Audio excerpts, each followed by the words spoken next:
All right, so today we are going way deep into status games. Status games. Yes, it's sort of unwritten rules that seem to govern how we all interact Right. in society. Yeah. You know, you said over some fascinating readings on social hierarchies, and Absolutely. yeah, I think we're going to be able to break it down and help our listeners to better understand their own social world.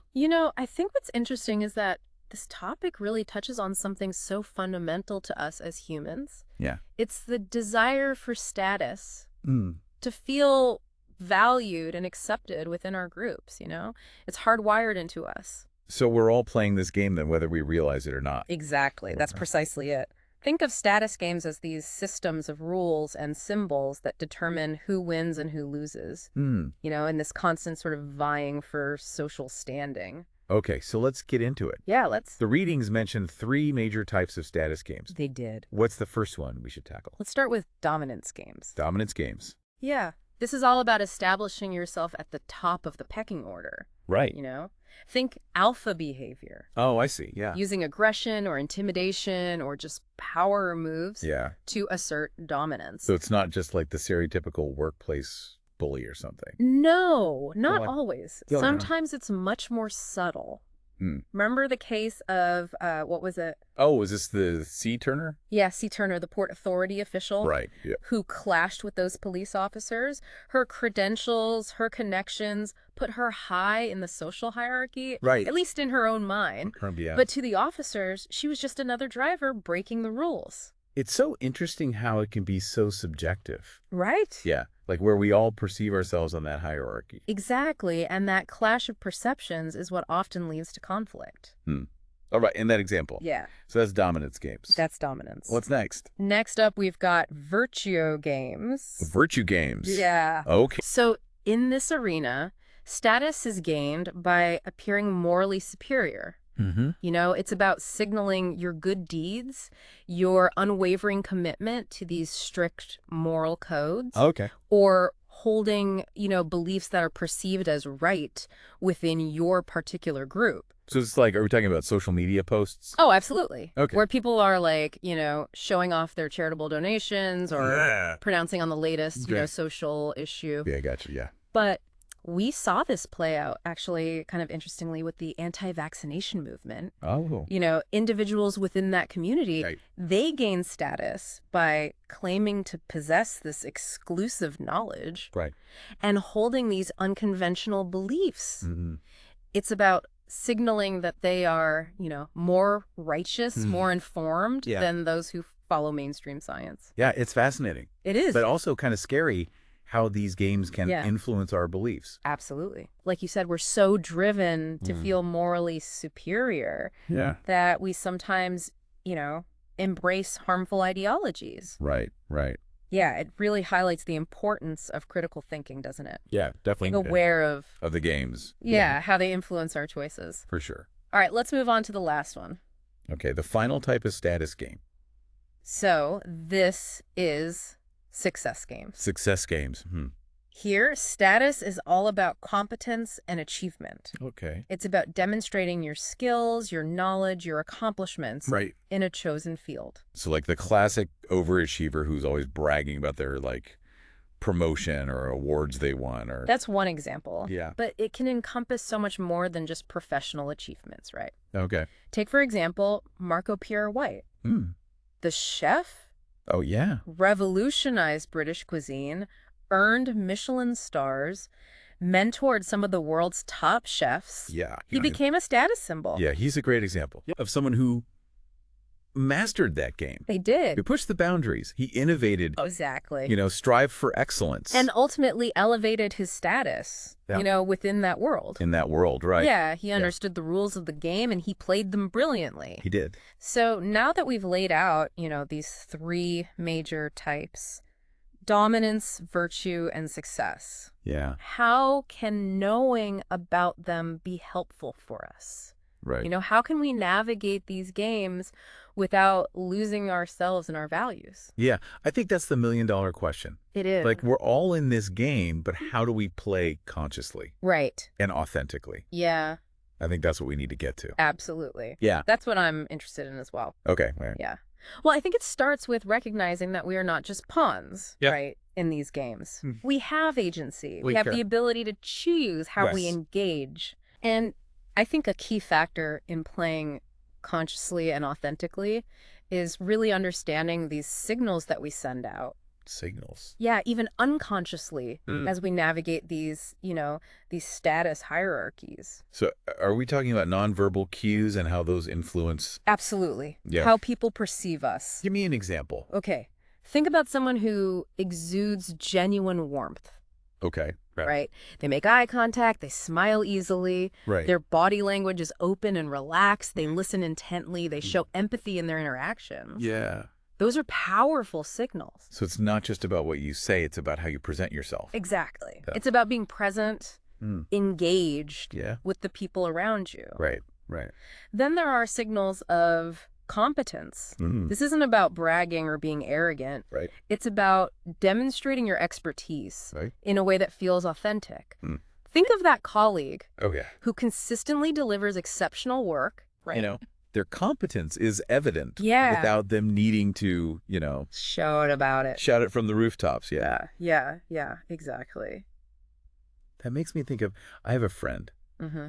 She's incredibly talented in her field, but she never boasts about it. Right.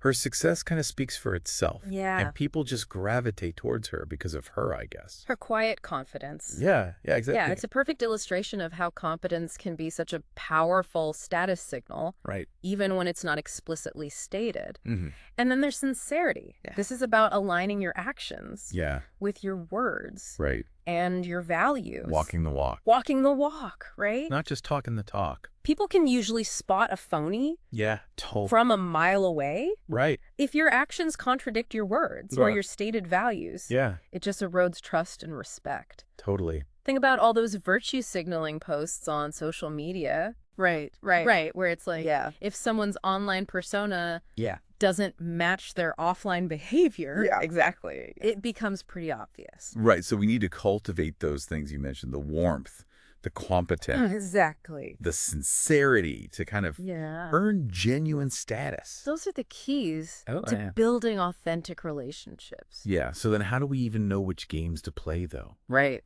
There are so many, There are. and they can be pretty confusing. It's overwhelming, isn't it? Yeah. That's where it becomes crucial to identify Yeah. your values. Oh. Choose games that align with them. Mm. What truly matters to you? Yeah. What kind of impact do you want to make in the world? That's such a good question. It is. It's tough. It's tough to answer, Yeah. you know? Yeah. It takes some soul searching. Right, to figure out what's even worth playing and what's a distraction. That's right. Yeah. Okay? And remember, it's not about winning at all costs. Right. It's about playing consciously, Mm. intentionally, Yeah. in a way that feels true to yourself. Right. Right. But let's not sugarcoat things. No, Status games can have a dark side. they do. I think that's something that really stuck with me from these readings. Yeah. The pursuit of status Mm. can lead to some nasty outcomes. It can. Yeah, if we're not careful. Yeah. We've seen how it can fuel bullying, exclusion, and even violence. Right. In extreme cases. Like I was thinking about Elliot Rodger? Yeah. whose horrific acts of violence were fueled by his feelings of Humiliation. humiliation, Yeah. resentment at being denied status Right. in his desired social circle. Yeah, it's a chilling That's a thing. chilling example. Yeah, of what can happen when that desire for status Yeah. becomes twisted and toxic. Yeah. It really is. Right. And that case, I think, highlights the potential dangers of what some researchers call humiliated grandiosity. Yeah, humiliated grandiosity. It's a mouthful. It is a mouthful. But it's a powerful concept. A very powerful concept, yeah. It's this dangerous combination of feeling superior to others while Yeah. simultaneously experiencing Yeah. this deep shame Right. and resentment for being denied. The status you think you deserve. And the status you believe you deserve. Yeah, it's like a toxic cocktail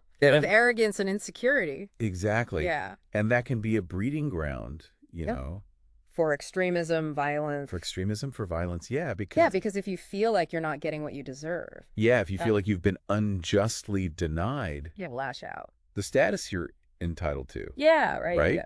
You might lash out in extreme ways. Right. And it doesn't just play out on an individual level. No, it doesn't. This also happens on a societal level Absolutely. with those inequalities and injustices. Right. Think about those elite schools we were Yeah. discussing earlier, right? Right. They function as these status-generating machines. Yeah. Giving their graduates A head start. this significant advantage in life, Yeah. often regardless Regardless of merit.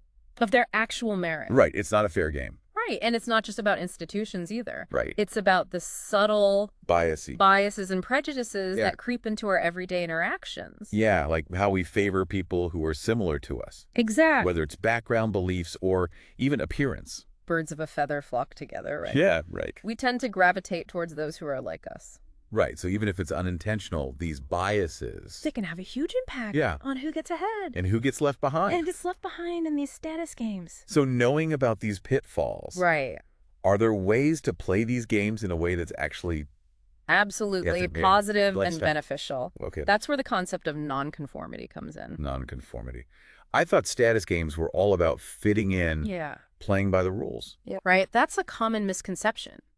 While understanding the rules is important, Okay. sometimes breaking them Okay. strategically Yeah. can be a powerful way to Mm. gain status and to create positive change. So how can you gain status by breaking the rules? Well, research has shown Yeah. that what are called minor acts of nonconformity Hmm. can actually lead to success Yeah. and recognition. Hmm. Think about someone like Steve Jobs, Okay. famous for his unconventional thinking, Right. his willingness to challenge the norms of Yeah. the tech industry. He totally disrupted the status quo. He did, Yeah. with his innovative products Yeah. and his bold vision. Yeah. A true nonconformist. Right, and that nonconformity became a key part of Yeah. his personal brand Right. and the immense status that he achieved. Mm. It's about finding that sweet spot, Yeah. between understanding the rules of the game Mm. and being willing to break them in a way that creates positive change. So it's not about being a rebel just for the sake of being different. Exactly. It's about standing up for what you believe in, Right. even if it goes against the grain. Mm. But it's essential to distinguish between genuine nonconformity Right. and just rebellion for its own sake. Right. True nonconformity is driven Mm. by a deeper purpose, Okay. a desire to create positive change Right. or to express your authentic self. Mm. It's not about being contrarian Right. just to get attention. Because you get attention, right? Yeah. Yeah. So it's about having a clear sense of your values Yes, and being willing to stand up for them, exactly. even if it means going against the grain. Precisely. And that brings us back to Self-awareness. the importance of self-awareness. Yeah. What are your values? Yeah. What do you stand for? Mm. You're right. We need to be clear about our own internal compass before we try to, Before we go out and try to disrupt the world. disrupt the world. Right. Otherwise, our nonconformity might just be Right. another way of playing the status game, Right. Just seeking attention. seeking attention, validation, Yeah. rather than making a real difference. Okay. That's a really good point. It's easy to get caught up in the game It is. and lose sight of why we're even playing. Yeah. I think there's one more piece of the puzzle Okay. we need to address when it comes to these status games. What's that? Fairness. Fairness. Yeah. Because, as we've seen, Right. these games can create Mm-hmm. and reinforce inequalities. Uh-huh. Some players just start with a built-in advantage. They do. Like those students from elite schools. Right. It's like they're given a head start. A head start in the race. They race, yeah. Yeah. And it's not just about institutions. Okay. It's about, we all have biases, Right. often unconscious, Mm. that can influence how we perceive and interact with others. It's like that saying, birds of a feather flock together. Right. We tend to gravitate towards people who are similar to us, Exactly. in terms of background, Yeah. beliefs, or even just superficial things like appearance. Right. Even appearance. Yeah. It's, So- Even if it's unintentional, right. these biases can have a huge impact on who gets opportunities, who gets recognized, who gets ahead in these A games. huge impact, yeah. So how do we combat these biases? That's the question, isn't it? Yeah. Is it even possible to create a truly level playing field Right. when we're all kind of wired with these inherent preferences? That's a complex question. It is. And there's no simple answer. Okay. But I think the first step is awareness. Recognizing our own biases and making a conscious effort to challenge them. So being mindful of our assumptions Yes. and trying to approach each interaction with a more open mind. Open mind, objective perspective. Yeah. It's Gotcha. also about advocating Okay. for systems and structures that promote fairness, Right. equality. Whether it's supporting policies that address, systemic racism, Right. gender inequality, it's about pushing for a world Yeah. where everyone has a fair shot, Hmm. regardless of their background, Yeah. social standing. So it's about being aware of fairness Yes. in our personal interactions, but also on this broader, like, societal level. Absolutely. Hmm. And to wrap up our deep dive into status games, Okay. I want to leave you with a final thought. Okay. Hit me with it. It's a bit provocative, but I Yeah. think it's worth pondering. Imagine a world where status wasn't based on power, wealth, or social connections. Okay. What if it was based on kindness, Hmm. empathy, Hmm. and contributions to the common good? That's a powerful image, like a complete paradigm shift. It is, isn't it? Yeah. In how we view status and success. What kind of games would we be playing then? Right. Yeah, How yeah. would our interactions, our motivations change? It would be a completely different world. It would. One where collaboration, compassion were valued above competition and self-interest. It's a beautiful vision to strive for. I agree. And it highlights the power we have to Yeah. shape the games we play, the choices we make, both individually and collectively. Yeah. They can create a ripple effect. So what does this all mean for us Right. in our everyday lives? I think it comes down to this. Okay. Status games are a fundamental part of the human experience. We're all playing them, Right. whether we realize it or not. Yeah, But we have a choice in how we play. we do. By understanding the rules, recognizing our biases, and prioritizing fairness, we can navigate these games in a way that feels authentic and fulfilling. Right. We can choose to play consciously Right. with intention Yeah. and in a way that benefits not just ourselves, but the world around us. That's a great message. It is, isn't it? Yeah, this has been a fascinating journey through the world of status games. It has. Thanks for breaking it all down. It's been my pleasure. And to our listener, thank you for joining us on this deep dive. Yes, thank you. We hope you've gained some valuable insights that you can apply to your own life. Absolutely. Until next time, remember, you have the power to change the rules of the game.